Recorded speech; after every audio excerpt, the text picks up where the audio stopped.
الحمد لله والصلاة والسلام على رسول الله وعلى آله وصحبه وسلم تسليما كثيرا. أما بعد، السلام عليكم ورحمة الله وبركاته. ودرسيني سقالada kamid aha duruusteeni taxanahayd ee aynu magaca uga dhignay ma la yasacu almuslima jahluhu, waxaanu muslimku jaahil ka ahaan karin. waajib ay ku tahay inuu barto oo ka barto kitaabka Ilaahay iyo sunnaha nabiga calayhi salaatu wasalaam. waajib ay tahay adaanu isagu toos uga qaadan karin kitaabka Ilaahay iyo sunnaha nabiga calayhi salaatu wasalaam oo aqoontiisu aanay gaarsiisnayn inuu weydiiyo culimada sida Ilaahay u yiri فاسألوا أهل الذكر إن كنتم لا تعلمون. وحين هروص أرقني أشهد أن لا إله إلا الله وأشهد أن محمد رسول الله إني تهي تيرك كوباد تيرك إسلامك. وحين كصور أن لا إله إلا الله معنى هيدا شروط داي نفعية واحتركوا يلا رئيسه وحيابها تشبيه بورية. يعني تهي قفك مسلم كاي إنه كف قاده أو كديراده. وأشهد أن محمد رسول الله معناه دوام حي وموضوع درسنا مانت مسلمين توحى يكون واقعيان أن محمد رسول الله وقفك مسلم كوحورنا يا وأشهد أن محمد رسول الله. آذان كأي كترتا التحيات كأي كترتا حالة بدن باقفك مسلم كوكون واقع هدل رادو الشهادة وحورنا يا أشهد أن لا إله إلا الله وأشهد أن محمدا رسول الله. واجب وحاقفك مسلم كا واجب وحاقفك مسلم كا وأشهد أن محمد رسول الله معنى هذا ينبرته شيء كمتشرو إنه معنى لا هذا هاي معنى هذا إن لبرتا وواجب صار قفك مسلم كا جهلنا أنو كقصقنا كريم نبي محمد عليه الصلاة والسلام قفك مسلم كا إنه برتو ومن لقوة واجبي والله ميد ما هددك كلا وهدي أد برن ويدو أد كدن بابيسو أما الدين تاذا وحاي سيكا نقريان أما إيمانك أقبا خلخل وقلايه نبي محمد عليه الصلاة والسلام مرقا قفك مسلم كولي وأشهد أن محمد رسول الله معناه دوامح وحنقريا قلبك أن كعقيديسنا ويقين قلبك قشي أفكنا أن كلا يهي عمل إيا دقنا أن مرخاتي وقدقيا محمد إنو يهي مد الله سبحانه وتعالى ووحيودي وقرآن وكسودتي قرآن كهدلك إلهي سودتك وقارسيو قرآن كاية وحيقا حق إلهي وقيمي إلهي سبحانه وتعالى انتو كوهد لي ملك جبريل وكمغلي ملك جبريل لو سو قارسيي نبي محمد عليه الصلاة والسلام معنى هذا وحاو نقريا وحنقريا أن أخباره كلها صدق ورركي صعود من الرنيهين وركستو رسولك عليه الصلاة والسلام يقصوا قارا إنه الرنيهي وصدقوا فيما أخبر وحلالوا حقوة الرمي نبي عليه الصلاة والسلام وانكروا ما يصنع أما عقلي جايga هقلوا أما عقلي جايga عليسا كل نقضاء عقلي جايga وحكا وريريها نقض وركن نبي محمد عليه الصلاة والسلام كسوار وركسوا جن مياها ومقبول أكتر وأشهد أن محمد رسول الله كمته ما أنت وحي أكسون هاي ضد له وأشهد أن محمد رسول الله أفكك له وهذا حديث النبي عليه الصلاة والسلام عقل جوده وبندقة ويجو حديث كاسي أن الله هاي النبي كمو سجنان وقواعد حديث كأن كديد هين قوي رسكوراني حديث كان عقلي وأقبله وحقلي يقلي كرامه وحلا أقبل كروح سماه كواسي أشهد أن محمد رسول الله ده أفكا أي كليهين ماذا يكون انتفاعيان معها وايو أشهد أن محمد رسول الله وحي أي تسين يسوى تصديق النبي في جميع أخباره أي كمغن النبي عليه الصلاة والسلام وركي صعودا رن إنو يهي الله قاطو أما عقلي قاقا هقالو وعقلي قاقو هقادو أما يانو قادم هذا هو الواجب عليك وايو haddii uu dadka kale rasuulku la mid yahay ma rasuulnimadiisa macnaheedu waa maxay in la rumeeyaba waajiba macnaha ay keensanaysaa waa maxay haddii caqligaagu wixii uu waafaqo ee warkiisa kamid aad qaadanayso wuxuu khilaafana aad iska deynayso aad tuurayso waa maxay rasuulnimada nebi maxamed aad u qirsan tahay miyaanad qirsanayn inuu yahay mid waxyi ilaahay uu ku socday oo ilaahay uga markhaati kacay wuxuu yidhaahdo oo dhami run inuu yahay wamaa yantiqu cani ilhawaa in huwa ilaa waxyi yuuxa sida naftiisu ay doonto isagama hadlo waxaanu ku hadlaya dadka uu soo gaarsiinaya nebi maxamed waa waxyi waashhadu ana muxameda rasuulu llah macnaheedu waxa weeye utiicuhu fima amara wanaha nebigu wixii uu amray baan ku adeecayaa oo waan fulinayaa wuxuu ii diidayna waan ku adeecayaayo waan iska daynaya waan ka fogaanayaa walaa acbud اllaha ila bima sharac ilaahay subxaana watacaala wax kale ku caabudi maayo waxaan ku caabudaya oo qura sharciga ilaahay nebi maxamed uu ku soo dejiyey mid kale kuma caabudayo haddii qofku uu leeyahy waashhadu ana muxameda rasuulu llah haddana diidma cad uu la soo taagay uu leeyahy anuu rasuulka adeeci maayo diintana ku dhaqmi maayo wuxuu ii diiday anigu dayn maayo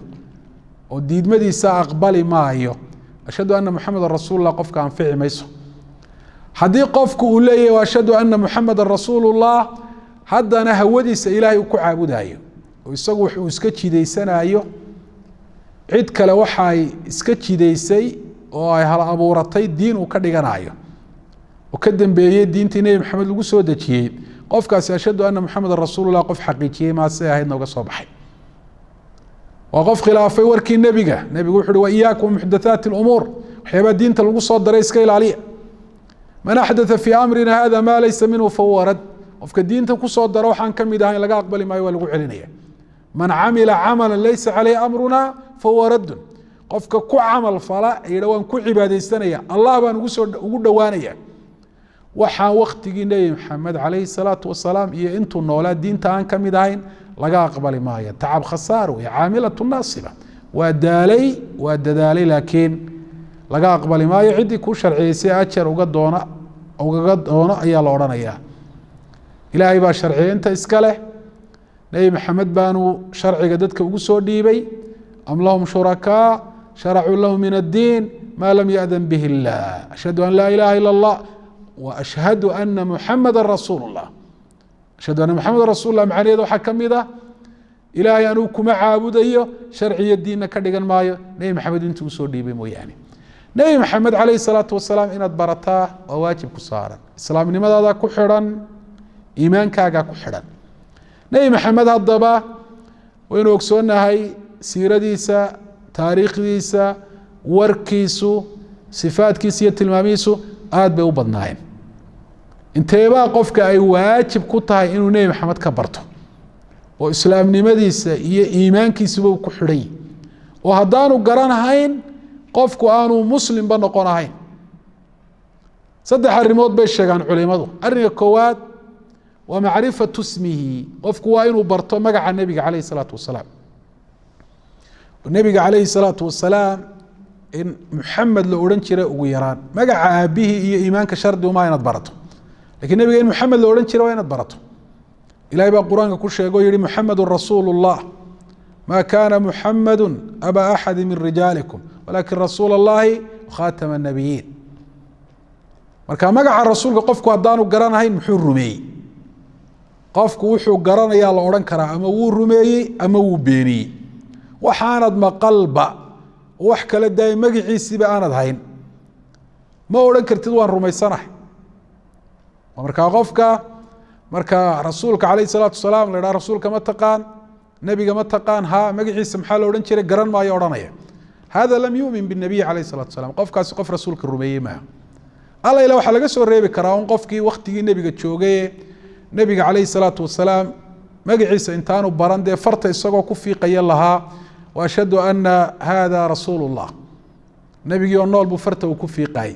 waxaan qirayaa kaasi inuu yahay rasuulkii ilaahay inuu yahay baan qiraya laakiin qof nebiga calayhi الsalaatu wasalaam aan la joogin oon tilmaamahayn rasuulkiina magaciisii aan garanahayn qofkaasi ma aha qof rasuulka calayhi الsalaatu wasalaam dhab ahaan rumaysan arinka labaad ay waajib tahay qofku rasuulka calayhi الsalaatu wasalaam inuu ka barto waa inuu barto annahu kaana rasuula min allah inuu ahaa rasuul allah subxaana watacaala uu soo diray fariinside xagga ilaahay ka yimi taasna qofku macnaheeda waa inuu u dhaadhaco oo rasuul buu ahaa macnaheedu waa maxay maanta dadka qaarkood waxay leeyihin muxamedun rasuulu llah nebigii ilaahay maxamed haddii la rasuul buu ahaa macnaheedu waa maxay nebi buu ahaa macnaheedu waa maxay garan maayaan waa inuu garto qofku rasuul buu ahaa nebi buu ahaa macnaheedu inuu yahay allah baa subxaanaه wa tacaala hadlay malaku jibriil baa hadalkaa ilaahay maqlay ilaahay wuxuu amray subxaanaه wa tacaala malaku jibriil oo malaa'igta ka mida hadalkaa ilaahay uu ka maqlay inuu gaadhsiiyo qof ka mida khalqigaa ilaahay uu abuuray oo maxamed ibn cabdillaahi ibn cabdilmuطalib la yidhaahdo oo fariimahaasi markaa uu gaadhsiiyo fariimaha uu qaado fariimahaana isagu dadka uu sii gaadhsiiyo yaa ayuha rasuulu balliq maa unzila ilayka min rabbik allah waa ka yidhi rasuulow dadka waxaad gaadhsiisaa waxa xagga ilaahay lagaaga keenay ee lagaaga soo dejiyey fariimaha xagga ilaahay kaaga yimi fariimahaana uu malaku jibriil allah ka maqle uu ka soo qaaday ee nebi maxamed uu soo gaadhsiiyey dee nebi maxamedna sidaa rasuul uu ku noqday mid la diray nebi uu ku noqday mid loo waramo war xagga ilaahay uga yimi waa alqur'aan waa qur'aanka iyo xadiidka nebiga calayhi الsalaatu wasalaam marka nebi maxamed waa rasuul macnaheedu waa sidaas marka inuu ilaahay aayado ku soo dejiyey qur'aana bayinaat cadcad xaqa iyo baadila kala cadaynaya shirkiga iyo towxiidka kala soocaya bidcada iyo sunnaha kala saafaya xaqa iyo baadilka kala cadaynaya qofku waa inuu rumeeyo arinka saddexaad ee ay tahay qofku nebiga inuu ka barto waa inuu barto uu ictiqaado ana nabiya calayhi salaam ana kula maa jaa bihi nabiyu xaqun wax allaale wixii nebigu xagga ilaahay uu ka keenay ama qur'aan ha noqdo ama xadiid nebiga calayhi salaatu wasalaam ka sugnaaday ha noqde xaq inuu yahay oo haddii uu war yahayna run uu yahay akhbaaruhu sidqun hadduu xukum yahayna cadaalad uu yahay qofku taa waa inuu aamino laakiin qofku haddaanu taa aaminsanayn qalbigiisa ay ku jirta inay dhici karto rasuulku calayhi salaatu wasalaam warka xagga ilaahay uu ka keenay inuu been noqon karo amaba se axkaamta qur'aanka iyo xadiidka nebiga ku sugan oo labadii nebiga calayhi salatu wasalaam lagu soo dejiyey inay cadaalad darro noqon karaan qofkaasi nebi maxamed calayhi salaatu wasalaam qof rumeeyey ma aha saddexda arrimood qofku inuu rasuula ka barta waa waajib magaca rasuulka inuu barto uu yaraa nebiga in maxamed la odhan jiray hadduu abtirsiinta rasuulka sii barto waa fiican tahay laakiin ta iimaankiisu uu ku xidhan yahay waa nebiga calayhi salatu wasalaam maxamed in la odhan jiray maxamed inuu magaciisu ahaa waa inuu barto laba in loo waxyooday oo aayado cadcad lagu soo dejiyey oo rasuul ilaahay uu diray uu ahaa iyadana qofku waa inuu garanayo ta saddexaad wax allaale wixii nebigu calayhi salaatu wasalaam xagga ilaahay uu ka keenay xagga ilaahay uga yimi inuu xaq yahay qofku waa inuu garanayo nabigeenu calayhi salaatu wasalaam wuxuu inoo sheegay qofku marka uu dhinto ee la aaso ee aaskii la dhameeyo ee dadkii aasaya ay ka dhaqaaqaan iyagoon kaba fogaanba oo sanqadhii jaantooda ama kabtooda weli ay sii baxayso inay u imanayaan laba malag oo xagga ilaahay uga yimi waxaa ku dhacaya qofka waxa loo yaqaano fitnat lqabr imtixaanka qabriga ku maraaya su-aalaa la weydiinayaa 3 su-aalood man rabuka iyo maa diinuka iyo waman nabiyuka cid waliba kama jawaabi karto waxaa ka jawaabi karta su-aalaha jawaabtooda ciddii taqaanay markii adduunyada la joogay la noolaa isla markaana caqiidaysnayd ee aaminsanayd kuna camal fali jirtay kuwa kale kama jawaabi karaan haa buu hadalkoodu noqonaya munaafiqiintii gaar ahaan samictu nnaasa yaquuluuna shay-an faqultu dadka wax labaan maqlay anna waan iska idhi waxaanan macnihiisaba aanan garanahayn ama aanan aaminsanaynba ilaahay wuxuu sugayaa jawaabta saxda uu ku sugayaa kuwii garanayey su-aalaha jawaabahooda caqiidaysnaaya aaminsanaa yaqiin qalbigooda ku jirta ahayd yuthabit اllahu aladiina aamanuu biاlqowli الthaabit fi اlxayaati اdunya wa fi اlaakhira wayudil اllahu ظaalimiin wuxuu ilaahay sugayaa muuminiinta inta ay nool yihiin oo marka naftu ay ka baxayso kelimatu tawxiid inay ku dhawaaqaan buu ilahay waafajinaya aakhirana ilahay wuu sugayaa qabriga marka lagu imtixaamo jawaabta saxda bu ilahay waafajinaya marka nebiga calayhi salaatu wasalaam qofka su-aalaha laga weydiinaayo waxaa la weydiinaya magaca nebiga si magaca rasuulka qofka loogu imtixaamo waxaa lagu odhanaya maa hada arajul aladii bucitha fiikum ninkan laydinka soo dhex saaray waa kuma magaciisa sheeg marka marka magaca nebigaa la isku imtixaamaya fi lqabr. qofka markaa muuminkaahi wuxuu odhanayaa huwa muxamadu rasuulu llah, magacii rasuulka ayuu yaqaanay. jaaana bilbayinaat, mid ilaahay soo diray buu ahaa, aayada cadcad buu noola yimi oo xagga ilaahay uu kala yimi oo xaq ah. marka saddexdaa arrimood ee jawaabta ku xusan inuu muxamed yahay, rasuul ilaahay uu yahay, aayada cadcad oo xaqa inuu la yimi, qofku hadduu garan waayo ku jawaabi kari waayo, imtixaankii qabriga qof ku dhacay buu noqonaya. waa nasiib daro in maanta la helayo dad leh ashhadu ana muxameda rasuulu llah ama wax ku dhow, haddana haddii la haahdo rasuulka maxaa la odhan jiray aan garanahayn.